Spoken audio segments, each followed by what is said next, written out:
aminareo ny riavana ny famindram-po sy ny fiadanana avy amin'Andriamanitra ray sy avy amin'i Jesosy Kristy ilay zanany amin'ny fitiavana.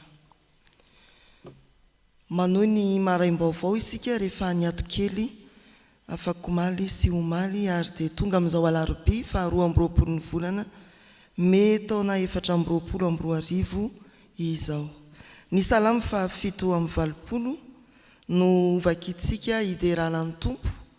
Salamo fa 7:20 ny andininy rehetra mitsangana riavana idera sy anome voninahitra an'Andriamanitra isika. Hoy ny mpanao salamo: ny vavahadin'ny ziona dia tiany Jehova mihoatra ny fonenana rehetra izay an'i Jakoba. Zava-malaza no anambarana anao ry tanànan'Andriamanitra. Anonon'Andrahaba sy Babilôna isan'izay malala, indro Filistia sy Tiro mba amin'ny Etiopia ity no efa teraka teo. Ary ziona ilazana hoe ireto sy ireroa samy efa teraka teo, ary ny avo indrindra no mampitoetra azy. Jehova anisa raha manoratra ny firenena izy, ity no efa teraka teo. Hoy izay mihira sy mandihy, ny loharanoko rehetra dia ao aminao. Amen. Hivavaka isika. Ry Andriamanitra rainay mandrakizay io, dia rainay ianao satria tsy miova ary maharitra amin'ny famindramponao.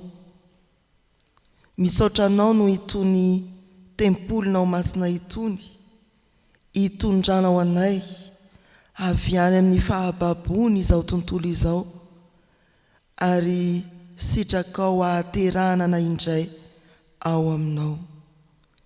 Misaotra anao no itony tempolinao itony izay naorina talaky maso mba hanaitra ny olona hijery ny fanjakanao Andriamanitra.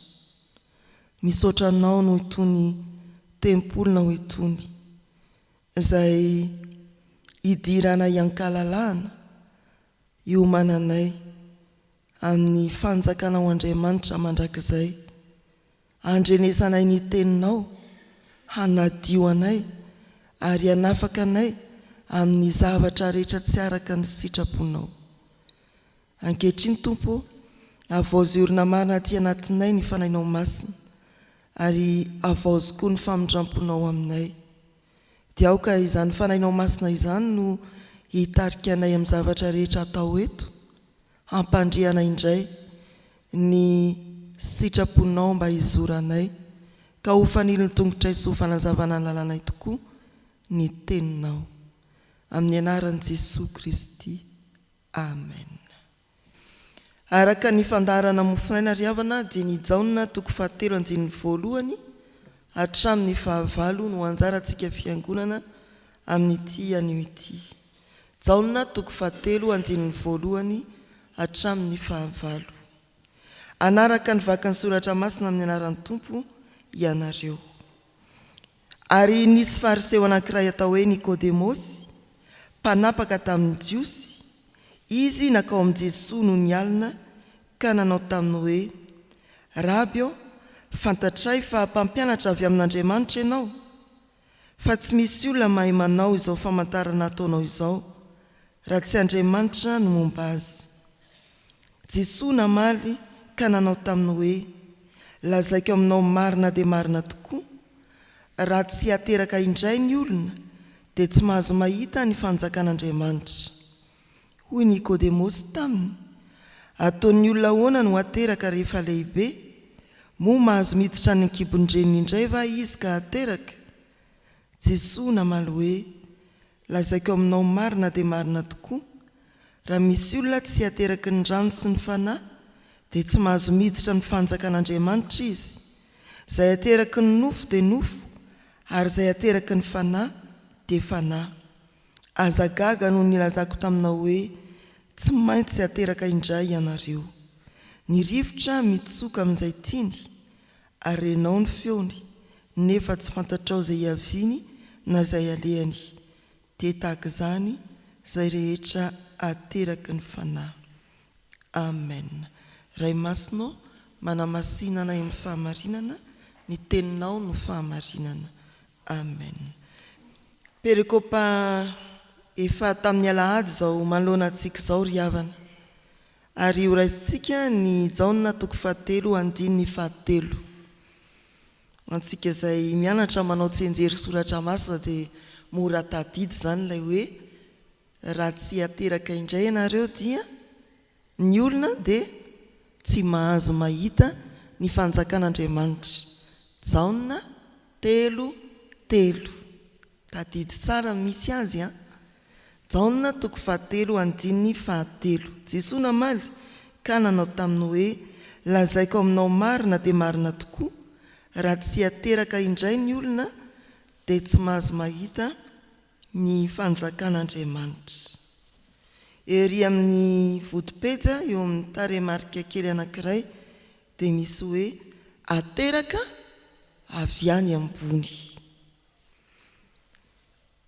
Tsy azon'ny olona raha maha-olombelona azy fotsiny zany tenin Jesosy zany. Ary eto moa Nikodemosy izay fariseo, raha te hafantatra misimisy kokoa, te hianatra misimisy kokoa, dia tena tsy nentina hatakatra izay tiany Jesosy ambarany amina hoe tsy maintsy ateraka indray.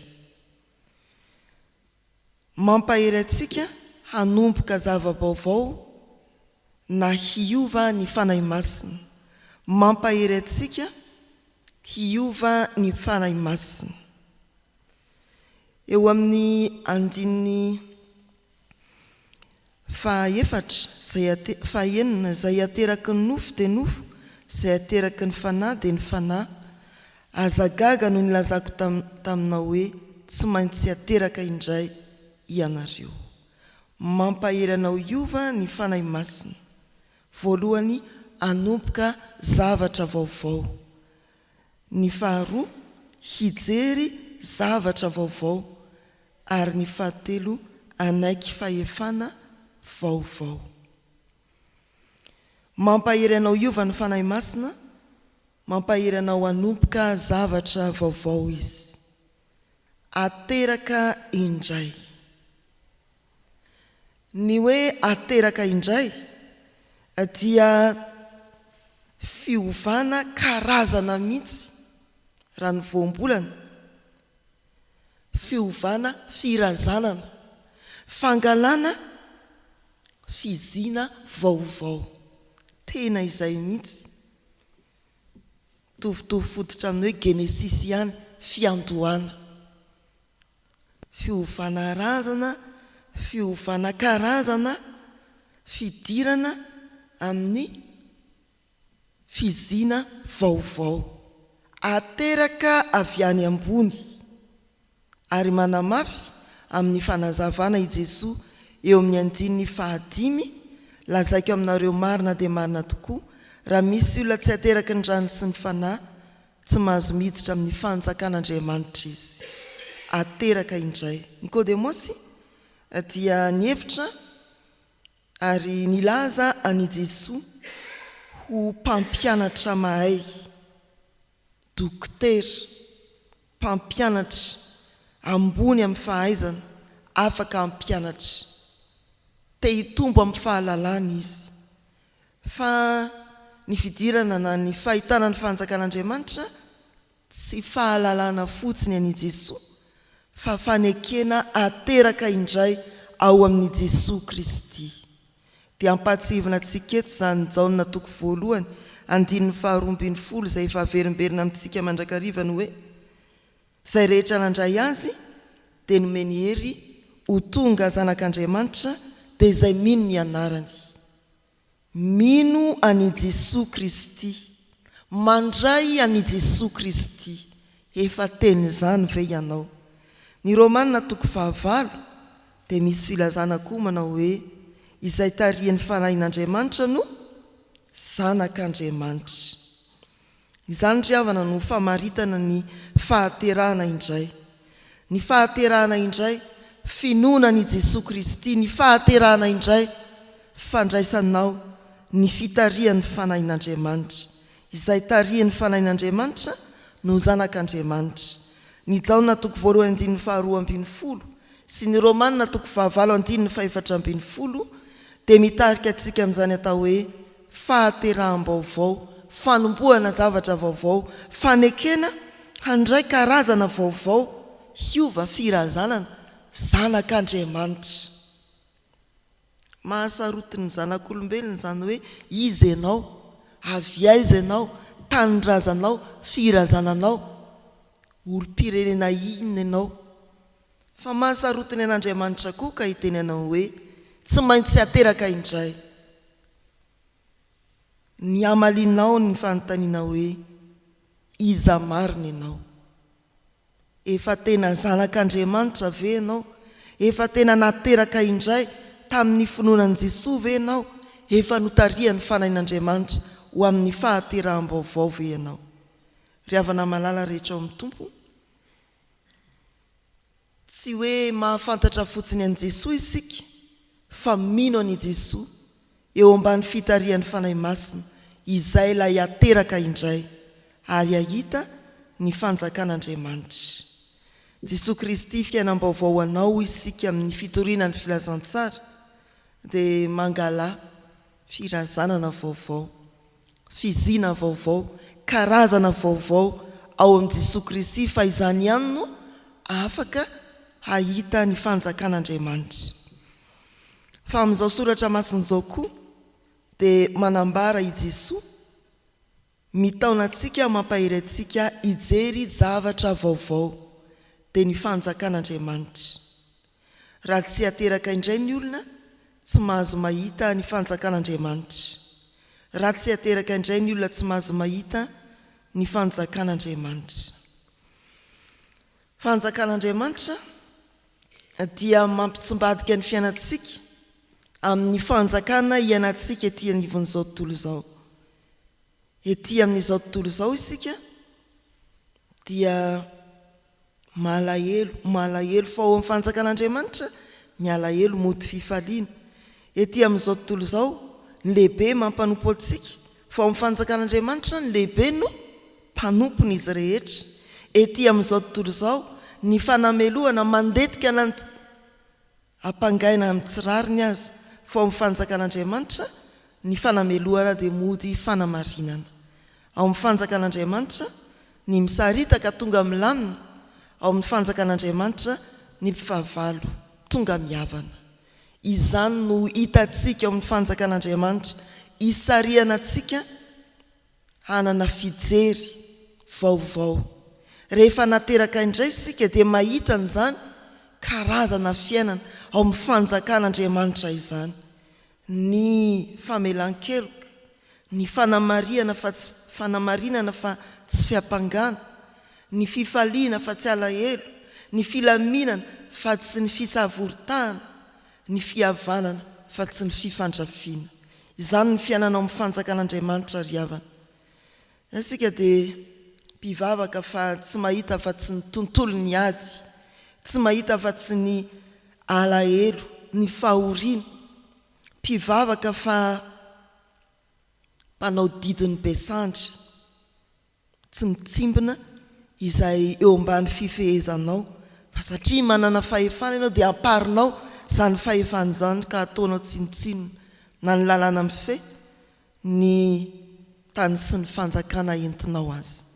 Ry havana malala, ny olona nateraka indray dia manana fijery vaovao, fahitana ny fanjakan'Andriamanitra, fiainana tena milamina sy mirindra, hanjakany ny rariny sy ny hitsiny, ary azo jerena dia ny ety amin'izao tontolo izao izany. Raha manaiky isika andray ny fahateraham-baovao, fahitana vaovao, fahaterahana vaovao. Izany no tombontsoa azo amin'ny fahaterahana indray ry havana.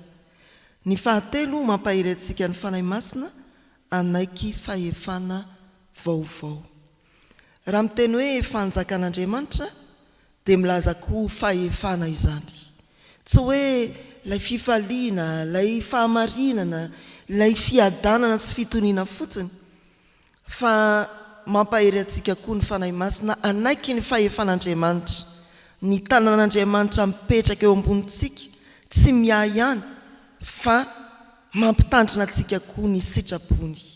Izany no asan'ny fanahy masina ry havana, manosika antsika hitandrina ny sitrapon'Andriamanitra, manosika antsika anaiky izay ambaran'Andriamanitra, anaiky ny fitondran'Andriamanitra, anaiky ny fahefan'Andriamanitra.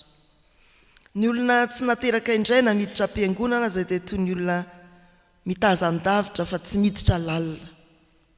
Zay hoe amin'ny andininy fahadimy dia hoe raha tsy ateraka indray tsy tafiditra, tsy hoe mahita fotsiny fa tafiditra mihitsy, izany hoe tena eo ambany fahefan'Andriamanitra, tsy tena hoe eo ambany vahoa fa fanandevozana zany, eo ambany fahefan'Andriamanitra, miditra eo ambany fahefan'Andriamanitra, ao amin'ny fanjakan'Andriamanitra. Tsy manao tazan-davitra ny olona nateraka indray, tsy manao tsidipahitra ny olona nateraka indray, tsy mpisahatany eo amin'ny fanjakan'Andriamanitra ny olona nateraka indray, ka faly andendeha sy hitsangatsangana fotsiny aty am-piangonana, tsy faly anarangarana eny ambaravarana fotsiny, fa tena miditra ary manaiky eo ambany fahefan'Andriamanitra. Izany ry havana no ampaherezan'ny fanahy masina antsika, hiditra lalina hanaiky ny fahefan'Andriamanitra, hanaraka ny sitrapon'Andriamanitra. Sarotra amin'ny olona izao tontolo izao mbola tsy nateraka indray ny anaiky ny fahefan'Andriamanitra ray. Tsy maintsy zanak'Andriamanitra isika dia ho mora amintsika ny hanaiky ny fahefany. Ry havana malala, teraka indray ianao, mahita ny fanjakan'Andriamanitra ary ampaherezana hiditra ao amin'izany fanjakan'Andriamanitra izany. Ny fanahy masina no mampahery anao hateraka indray, ny fanahy masina no mampahery anao mba hijery ny fanjakan'Andriamanitra feno filaminana sy fitoniana. Ny fanahy masina no manosika anao hiditra lalina ao amin'ny fanjakan'Andriamanitra ka anaiky ny fahefan'ny tompo amin'ny zavatra rehetra. Engany ry havana ho tanteraka amintsika izany asan'ny fanahy masina izany. Amen. Hivavaka isika. Misaotra Andriamanitra noho ny teninao, mampatsiaro fa tsy maintsy ateraka indray izahay mba hanombohanay fiainana vaovao, zavatra vaovao miaraka amin'ny Jesosy Kristy zanakao, ary tsy efanay amin'ny maha-olombelona anay izany, fa mankasitraka anao no ny fanomezanao ny fanahy masina, mampiditra anay amin'ny ankonana vaovao dia ny ankonana ao Andriamanitra, mampahitanay fiainana vaovao feno firindrana sy filaminana ary fahamarinana ny rariny sy ny hitsiny, ary mampiditra anay eo ambany fahefanao. Ampaherezo tokoa izahay mba hiaina izany fiainam-baovao izany, dia misaotra no ny hahafahanay mametraka eo am-pelantananao ny tontolo andronay indray amin'ny ity anio ity. Indreo ary ny asa mandraranay, indreo ny fikarakarana tsy maintsy ho atrehanay, indreo ny ankonanay vady aman-janaka na ray aman-dreny sy ray tapo, indreo ny mpiara-miasa aminay, ny mpiara-mianatra, ny mpampianatra anay, ny mpiara-monina aminay, ny mpiara-dalana aminay, indreo ny marary, ny manamanjo, ny manana olana, ataovy eo ambany masonao izao tontolo izao sy ny momba azy rehetra. Hiasao amin'ny fanahinao masina ka havaozy indray amin'izao vanim-potoana manodidina ny Pentekosta izao. Tompo, io ny firenenay izay tsy miafina aminao koa. Feo maro no mandehandeha ny rehetrareny ho amin'ny fampandaniana indray ireo solombavam-bahoaka, ianao tompony, hiaro ny fandriampahalemana, hiaro ny ain'ny vahoakanao, ary hiaro ny fahamarinana ao anatin'izany fifidianana izany.